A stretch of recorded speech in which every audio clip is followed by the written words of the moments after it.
What's up guys, good evening and welcome to Roma Theory. Gasperini's press conference reaction prior to the Pisa game. A lot of things to go through today. Costas Tsimikas, new Roma player basically. Here we go tonight or tomorrow morning.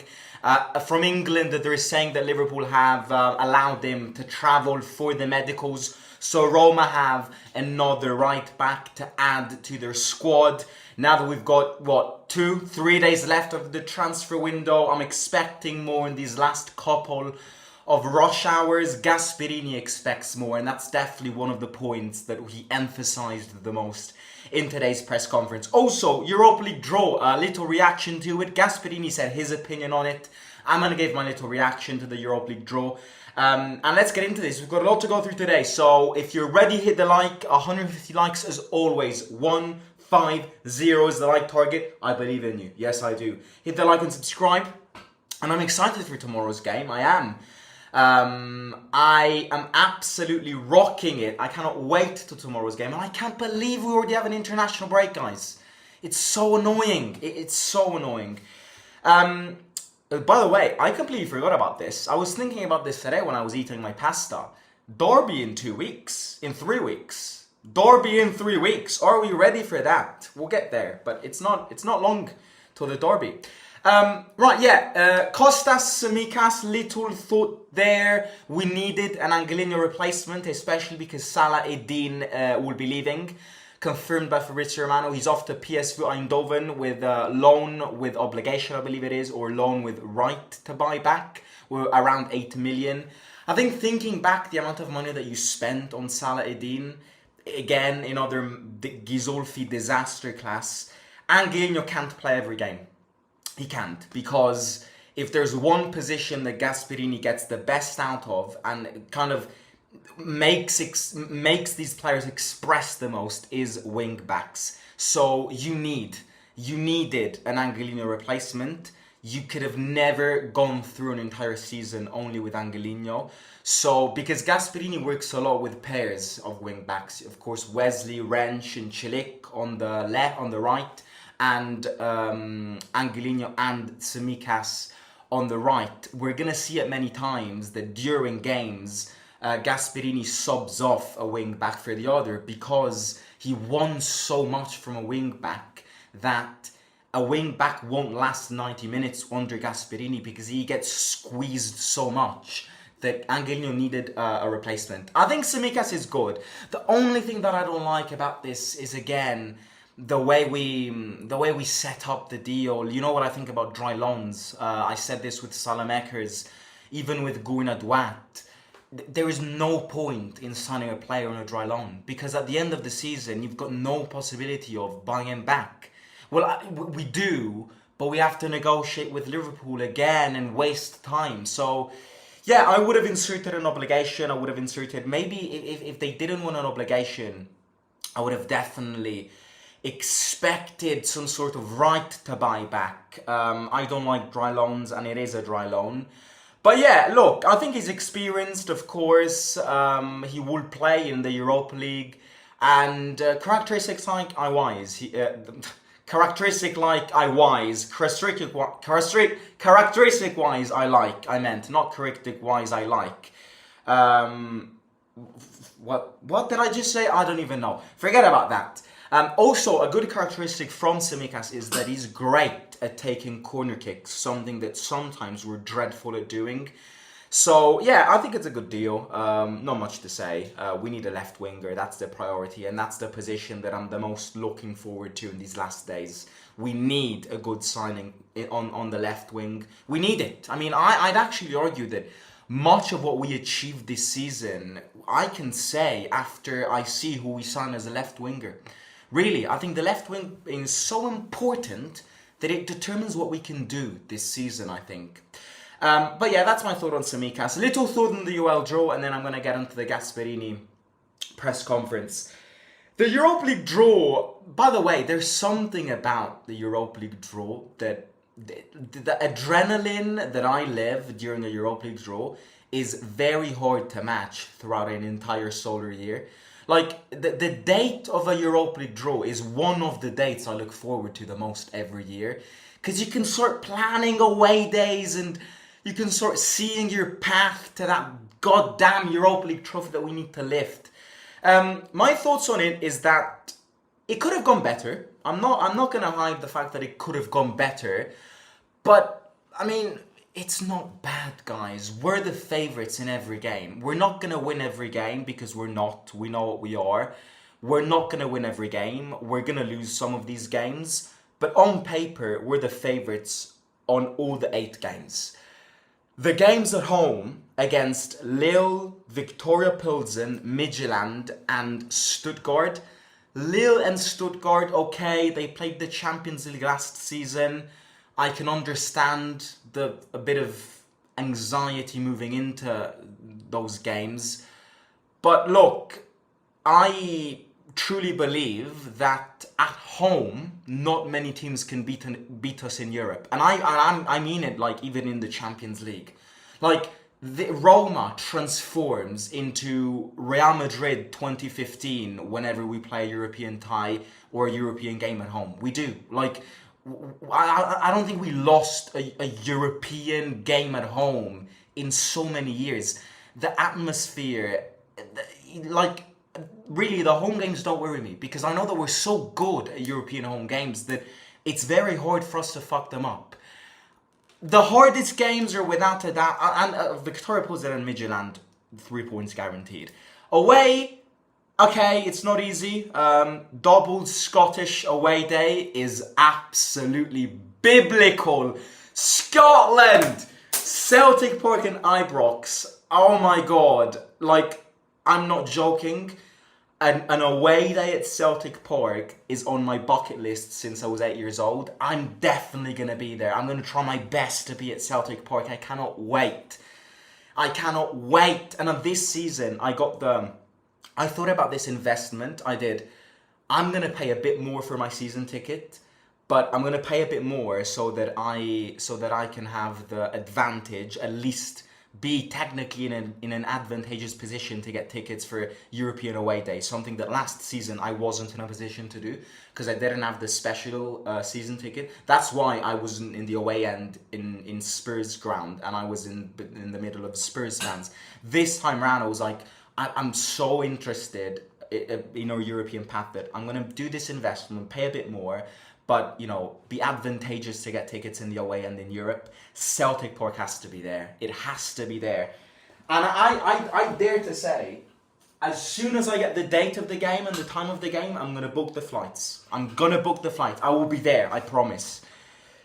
And then the other interesting one is Nice. I like Nice. Yeah, Rangers again.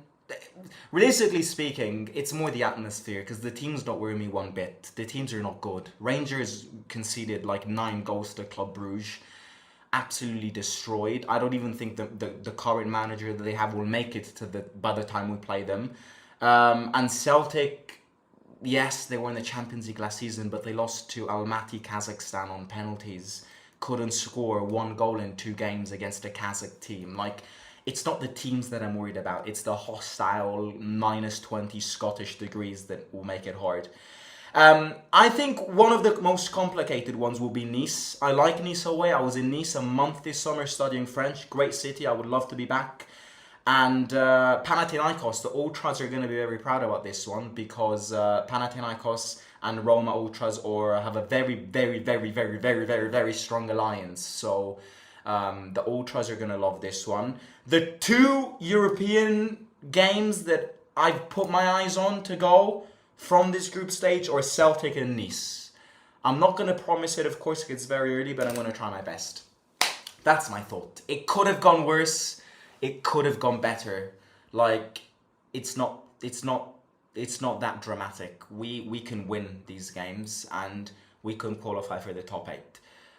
The characteristics of the games, in my opinion, is hostile. It's not the quality of the teams that worries me. It's a few games can be hostile in terms of the atmosphere that we play in. Rangers, Celtic, Panathinaikos, Nice. Yeah, but I can't wait till Europe. You know how much I care about Europa League, so I cannot wait until it starts. Right, I'm going to go through Gasperini's press conference and then I'm going to read a few comments. If you've got any questions, pop them in the live chat. Again, hit the like button. If we can get 150 likes, it would be great. And if you can subscribe as well, it would also be amazing. Right, Gasperini. Again, I listened to his press conference today. He knew what he was going to say. It's very hard to move Gasperini in these press conferences. Very, very hard because he knows that until the transfer market ends, press conferences are only going to be on the transfer session. And once again today, we had a press conference where I think out of 15 questions, only one was about tomorrow's game. People want to know. People want to know what he thinks. People want to know if he's nervous about the signings not coming. People want to know some leaks about the internal discussions that he's had with Massara. People want to know what happened with Sancho. People want to know these things. So in these press conferences, which is why I think the season shouldn't start with the transfer window open. I think transfer windows need to end before the season start. Start before and end before, because starting and playing a season under an open transfer session is absolutely chaotic. But yeah, I think what you can tell that he wants more. Like, again, I've said this already, I don't want to completely repeat myself. He isn't 100% convinced about the transfer session, and you can tell. Of course he won't make it clear, but you can tell that he wants more. He's a hammer. Gasperini is a hammer. Gasperini is very hard to accommodate. He hammers and hammers and hammers when there's a chance to hammer to get the best out of his club. So he wants more, and we can't hide the fact that he wants more, especially in the attack. I think, again, Matteo Moretto, I call him Fabrizio Romano's bro because they're always together. Matteo Moretto confirmed that yesterday Gasperini officially told Dovbyk that he's out of his plans and that, he needs to try and find a team in these last few days, something which I don't think we will do. But, Gasperini wants more players in the attack, whether it's a left winger or a new striker. He wants other solutions to score goals, which is why the left winger is so important. And again, today he used this press conference to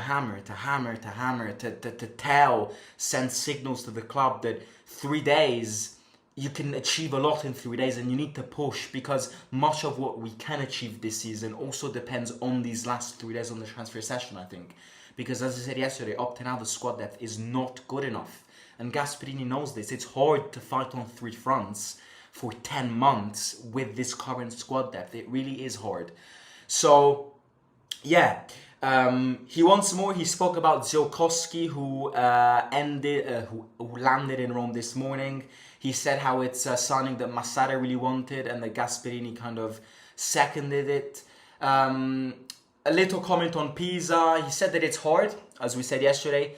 He said that the most complicated thing is the fact that it's going to be a hostile game because it's their first game back in the Serie after a very long while, and they're going to be very, very, very excited to be back at home in the Serie A. So it's going to be hard. It's not going to be easy tomorrow. And he said that he was very happy about the response that the players gave to him after the Bologna game. He was very surprised by the way the lads played.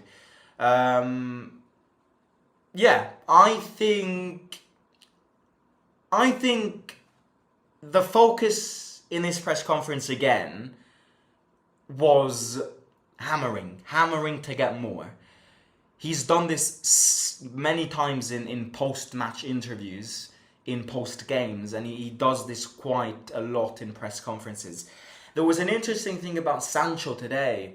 Somebody asked, did Sancho really say no to Roma?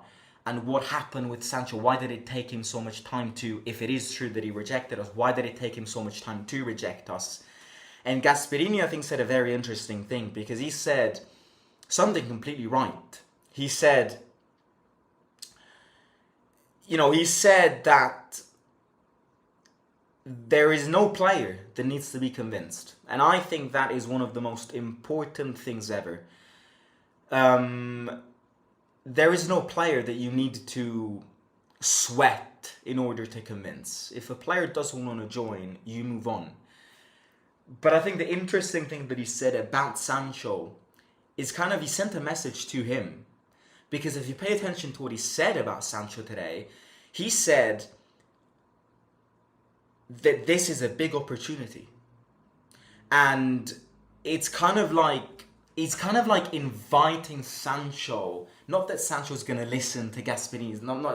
I don't think Sancho even knows who Gasperini is. No, of course he will, because he would have talked with Gasperini, but not that Sancho would have cared. But it's a way to try and go, rethink about this. Because look, transfer window's gonna end. No club have offered you a contract.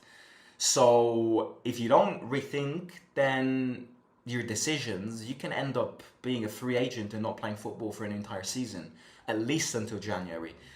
Rethink about this, because this is a big opportunity. I've revitalized a lot of players. I think this puts to practice that Gasperini really wants him.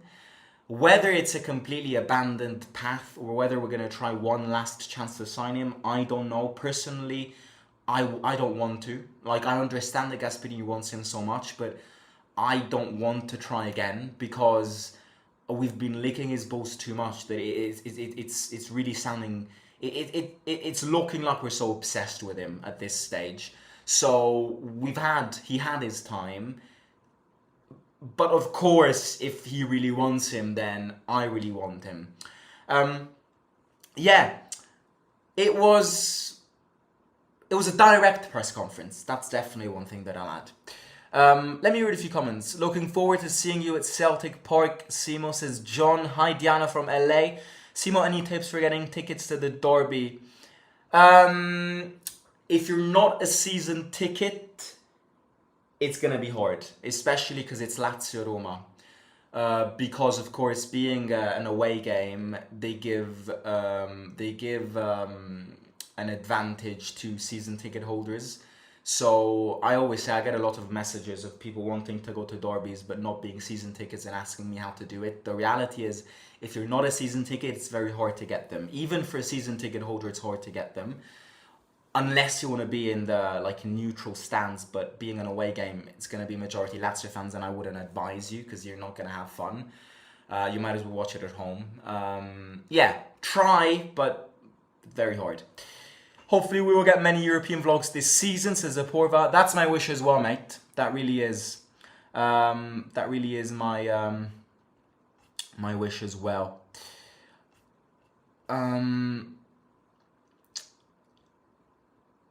We shouldn't be overconfident even at home games, says Harry. You should come to Panathinaikos versus Roma, says Nabil. God bless you, and Roma, says Giovanni. Thank you very much. Do you think we have the depth to get us at third place? This current team does not have a depth to even get top 4. That's my take. If we don't get a left winger,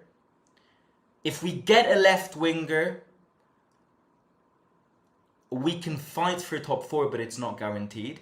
If you get top 4 and a midfielder in these last 3 days, then I can say, yes, you can compete. If you don't get anyone, you're not going to get top 4. You're not. Because the squad depth is ridiculous. Such a stupid thing to announce to the public about Dovbyk, says... I don't think he announced it to the public. I mean, it has been made clear to us, but I don't think Gasperini made it 100% public what he said to Dovbyk. It's just, I think it's reliable because it's Fabrizio Romano's friend who has mentioned this. In the first 2 press conferences, he was direct but always very calm. He knew what he was getting into. I agree 100%. I heard that Milan and Roma want to exchange players, Dovbyk and Jimenez. I would do it, but I don't think it's going to happen because apparently Jimenez doesn't want to leave. Do we even want him, says Diana. I don't think we should sign him. What is your score prediction for tomorrow? I'm going to go 2-0 tomorrow. Actually, 2-1 because it's the first away game. We're probably going to do a defensive mistake. Tsimikas, here we go. Great. Yeah, it was going to come. One last thing And then I'm going to end it. I just want to announce something, which I will look like an utter desperate guy, but I do have a little announcement to make. Don't take me as being desperate when I'm going to say this, but it's something that I thought about that you guys don't have to do, but if you guys want to, you can do. Let me just put it in the description. So I have created a Roma Theory bank. What is this? Why am I doing this? And what is it all about? Basically, I have, how do I phrase this? Because I'm gonna look like an absolute desperate prat when announcing this. Basically, what is the Roma Theory Bank? I have set up a GoFundMe.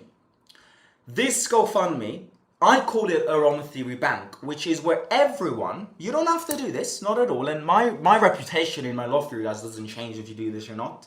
I just put it out there because I have I want to go to a lot of away games this season, and of course, YouTube does pay a bit, but YouTube doesn't pay much. So if you guys want to chip in a few donations and help for the travels, for the purchase of tickets, for the upgrade of equipment when growing the Roma Theory YouTube channel, you can go on this page. It's in the description and donate whatever you want. You don't have to do this. I'm not gonna look like a desperate idiot asking for money, because that's not what I want to do. Even if it is me asking for money, I don't want to look like an idiot asking for money. It's a Roma Theory cycle, I call it. If you guys want to help, £1, £2, £3, accumulating it for the travels, for the tickets, you guys can do it, and you guys can click on the GoFundMe and donate whatever you want. As I repeat, you're not obligated to do this, and my love for you guys will not change one bit. Even if you simply like a video, you're still a legend to me. But yeah, I thought about doing this. I was very skeptical if doing this or not, but I was like, I'm an honest guy. And I will look like, maybe to some people I will look desperate, but I don't think I look desperate. I'm an honest guy. I'm a 20-year-old at university who goes live or posts video about his biggest love on a daily basis. And one of my biggest objectives in life is building this community and bringing the best content that I possibly can to you guys. And that includes away days, European away days, equipment, tickets, YouTube does help a bit. A few sponsors do help a bit, but I'm not Mr. Beast. So if the community wants to help, you can click on the GoFundMe and donate whatever you want. So easy, honest guy, 100% transparent with everyone watching this right now. I hope that doesn't make me desperate. I don't want to, that's not the objective. But yeah, guys, game tomorrow. I'll catch you for the match reaction. Very, very, very excited for it. I'll catch you on Instagram. I'll film a little reel on the Tsimikas, give you my opinion. If you haven't already, do hit the like button. Subscribe to the YouTube channel. If we can get 150 likes on this video, it would be great. And as I just said, if you do want to help, if you do want to contribute on something, the link to this Roma Theory Bank, which will bring you and redirect you to a GoFundMe page, is in the description down below. Love you all, take care, and hopefully we get the left winger. Simo out.